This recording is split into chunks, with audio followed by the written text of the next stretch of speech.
Hello students, my name is Mini Sethi. Today we are going to learn about mechanistic versus organic structure. तो सबसे पहले हम बात कर लेते हैं मैकेनिस्टिक स्ट्रक्चर के बारे में। मैकेनिस्टिक स्ट्रक्चर एक ऐसा स्ट्रक्चर होता है जहाँ पे किसी भी ऑर्गेनाइजेशन को चलाने के जो रूल्स एंड रेगुलेशन होते हैं वो बहुत ज़्यादा स्ट्रिक्ट होते हैं, जिन्हें आप इजीली ब्रेक नहीं कर सकते, जिन्हें आप इजीली चेंज नहीं कर सकते। ओके, इस ऑर्गेनाइजेशन स्ट्रक्चर में क्या होता है? High specialisation. हाई स्पेशलाइजेशन का मतलब क्या है? मैकेनिस्टिक ऑर्गेनाइजेशन स्ट्रक्चर में जो एम्प्लॉयज़ काम कर रहे हैं वो अपने एक पर्टिकुलर फील्ड में स्पेशलाइज्ड हैं, वो अपने एक पर्टिकुलर फील्ड में एक्सपर्ट है।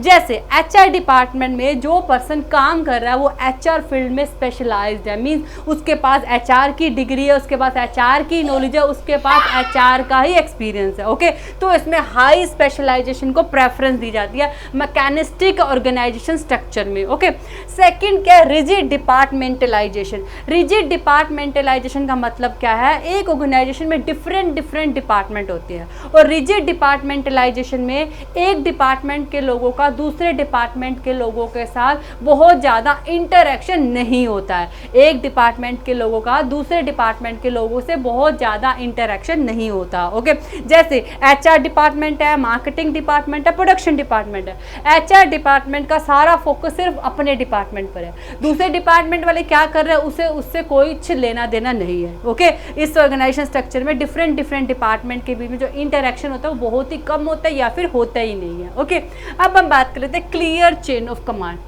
क्लियर चेन ऑफ कमांड का मतलब क्या है? एम्प्लॉयज़ को इस बात की क्लैरिटी होती है कि कौन से डिसीजन उनका डायरेक्ट मैनेजर लेगा और कौन से डिसीजन अदर पर्सन लेंगे किसी ऑर्गेनाइजेशन में। क्या होता है?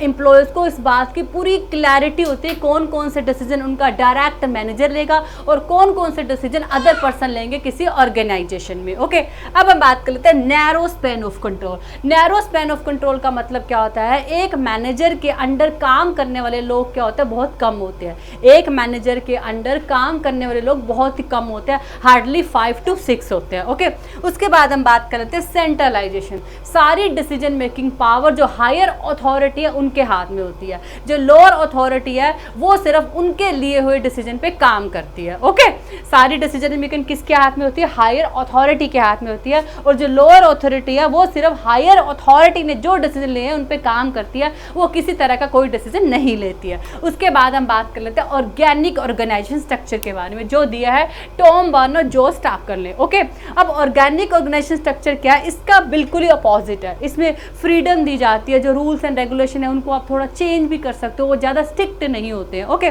तो सबसे पहला क्या है? Cross functional team. इसे हम विद एग्जाम्पल समझेंगे, पहले मीनिंग समझ लेते हैं। क्रॉस फंक्शनल टीम क्या होती है? जो डिफरेंट फंक्शन को परफॉर्म करने वाली टीम है, डिफरेंट फंक्शन को परफॉर्म करने वाली टीम आपस में मिलकर कॉमन गोल को अचीव करने के लिए काम करती है। ओके, क्या है? डिफरेंट फंक्शन को परफॉर्म करने वाली टीम आपस में मिलकर कॉमन गोल को अचीव करने के लिए काम करती है। जैसे देखो, एक क्या है? कंज्यूमर गुड्स को बनाने का एक प्रोजेक्ट है। अब इस प्रोजेक्ट में डिफरेंट तरह की टीम्स काम कर रही हैं।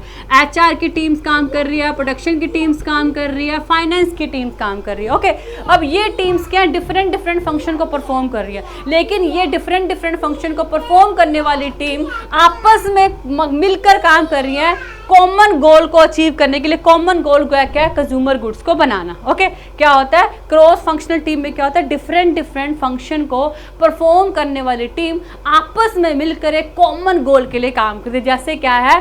कंज्यूमर गुड्स बनाने का कोई प्रोजेक्ट है, उसमें डिफरेंट फंक्शन को परफॉर्म करने वाली टीम्स काम कर रही है। एचआर का डिफरेंट फंक्शन है, प्रोडक्शन वाले का डिफरेंट है, फाइनेंस का डिफरेंट है, लेकिन ये क्या करिए इनका, जैसे मैकेनिस्टिक में क्या था? हर किसी को अपने डिपार्टमेंट से मतलब है, लेकिन इनमें ऐसा नहीं है। ये सारी मिलकर एक कॉमन गोल के लिए काम करते हैं। कॉमन गोल क्या है? उस प्रोजेक्ट को कंप्लीट करना, कंज्यूमर गुड्स को बनाना। ये मतलब होता है क्रॉस फंक्शनल टीम का। उसके बाद हम बात करते हैं free flow of information. Free free flow of information का मतलब क्या है, आप अपने आइडियाज़ दे सकते हो, आप अपने ओपिनियन दे सकते हो, अगर आपको कुछ पूछना है, किसी तरह की इन्फॉर्मेशन लेनी है, वो भी आप इजिली ले सकते हो। उसके बाद क्या, वाइड स्पैन ऑफ कंट्रोल, इसमें स्पैन ऑफ कंट्रोल क्या था, नैरो था। एक मैनेजर के अंडर काम करने वाले लोग बहुत कम होते हैं, लेकिन इसमें एक मैनेजर के अंडर काम करने वाले वो लोग काफ़ी ज़्यादा होते हैं। ओके, उसे बोलते हैं वाइड स्पैन ऑफ कंट्रोल। उसके बाद क्या, डिसेंट्रलाइजेशन, इसमें क्या था, सेंट्रलाइजेशन था, सारी पावर किसके हाथ में थी, हायर अथॉरिटी के हाथ में थी। लेकिन इसमें क्या, जो लोअर अथॉरिटी है उनको भी कुछ डिसीजन मेकिंग पावर दी जाती है, उनसे भी आइडियाज़ लिए जाते हैं, उनके भी ओपिनियंस लिए जाते हैं। ओके, उसके बाद है इनफॉर्मल, ये थोड़ा इनफॉर्मल ऑर्गेनाइजेशन स्ट्रक्चर, इसमें ज़्यादा फॉर्मल रूल्स एंड रेगुलेशन नहीं होते। आई थिंक आपको दोनों क्लियर हो गए होंगे। Thank you.